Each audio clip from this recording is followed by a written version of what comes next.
Hello people, I'm going to just give you a really quick video lesson on kind of a clever trick here for finding torque by a method called the line of action method. And this is a very visual way of estimating torque, and it's really good sometimes when you're just trying to compare the torque maybe that might be caused in different situations to see which one should be greater. So it's called torque by line of action. And I'm going to draw some coordinate axes here. Okay, and what I'm going to do is start off by showing, I'm going to put say a meter stick or something like right there. It's going to line up with the vertical axis, and I'm going to apply a force to the end of that meter stick out here,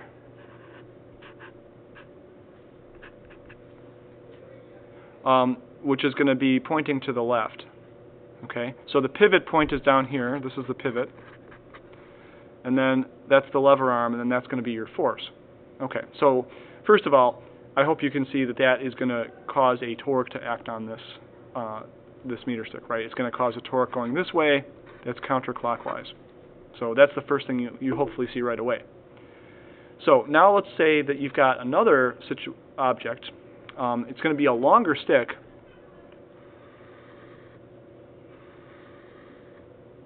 right? But we're going to apply the force, the same force out here. So I'll put a tick mark there. And let's just say that the angle is just right, so that this force right here kind of like falls along the same horizontal line. Okay? And what I'm going to say to you is that this torque that's produced over here is going to be exactly the same as the torque that we had on the very first one. Okay? So you know, that might not be obvious to you at the beginning. So you've got the same force acting, but you have two different levers. This lever is kind of short, this one is kind of bigger. So you might think, oh hey, this torque should be bigger because I've got more of a lever arm. But the other thing you look at is you look at these angles, and this angle here is clearly bigger than this angle. So that's a pretty big angle, that's a smaller angle, and so what happens is that you're going to get this trade-off. So you've got, this is big, right? That's 90 degrees here. This is not so big. So this is kind of, we'll just call it medium. Maybe that's like 30 degrees or something, okay? So based on our formula, you know, you would know that a smaller angle gives you less torque. Well, this actually keeps on going. We could draw, I'm going to do this. Let's say that you take the same force now and you apply it to a much longer stick.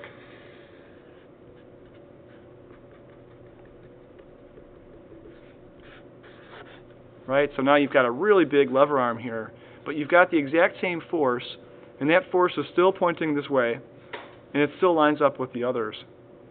Okay, and the deal is that this also is going to produce the same torque. So in all these cases, you're getting the same counterclockwise torque, even though the lever arms get longer and longer. That's being offset by the angles going from big to medium to small. And the trick here is line of action is going to be this line that you draw. The line of action is the line that connects, that follows the force and goes back to the axis in this case. Okay, so this is your line of action.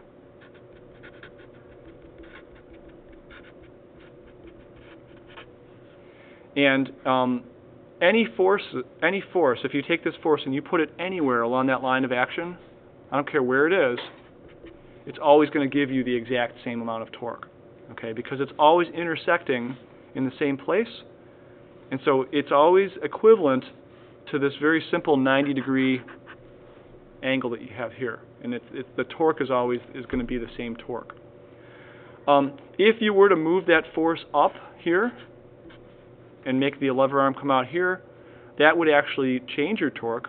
That would give you more torque than our original case, right? And you can kind of tell, I hope, by following that line of action, going backwards, that would give you a longer lever arm. Or if you move the force down here, this would give you less torque, right? If you follow the line of action now, it would intersect a much shorter lever arm on this axis. So anyway, this is called the line of action method, and it's just a way of kind of visually tracing the force backwards to make a comparison between different lever arms to tell you if they're the same torque or not.